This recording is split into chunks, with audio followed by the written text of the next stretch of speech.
श्रीमन्नारायण नारायण हरि हरि। पापांकुशा एकादशी व्रत कथा। आश्विन माह के शुक्ल पक्ष की एकादशी। धर्मराज युधिष्ठिर ने कहा, हे यदुनाथ, आपने बहुत सारी एकादशियों का वर्णन किया है। अब आप आश्विन माह के शुक्ल पक्ष की एकादशी का नाम, उसका महत्व और विधि भी बतलाएं।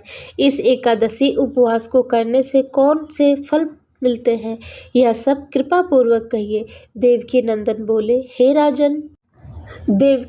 बोले, हे राजन, इस आश्विन माह की शुक्ल पक्ष की एकादशी को पापांकुशा एकादशी कहते हैं। इसके उपवास से समस्त पाप जलकर राख हो जाते हैं और अंत पुण्य फल की प्राप्ति होती है। इस एकादशी उपवास का मनोवांछित फल प्राप्त करने के लिए श्री विष्णु जी को पूजना चाहिए।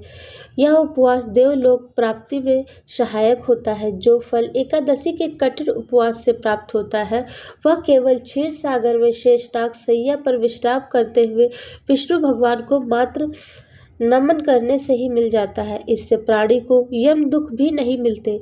जो शिव भक्त विष्णु भगवान की अथवा विष्णु भक्त शिव जी की बुराई करते हैं, वे सब नरकगामी होते हैं। 1000 अश्वमेघ यज्ञ और 100 राजस्व यज्ञ होने का पुण्य फल इस एकादशी के केवल 16वें भाग के बराबर होता है।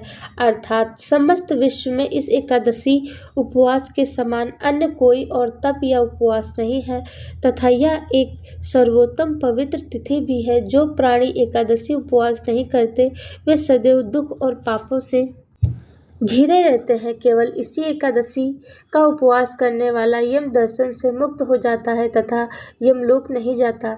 इस एकादशी उपवास के पुण्य प्रभाव से स्वस्थ शरीर, सुंदर और पतिव्रता स्त्री और अपार धन संपदा मिलती है। अंत में देवलोक प्राप्त होता है। इस एकादशी उपवास के साथ रात्रि जागरण करने वाले को देवलोक प्राप्ति में किसी भी प्रकार की बाधा नहीं होती।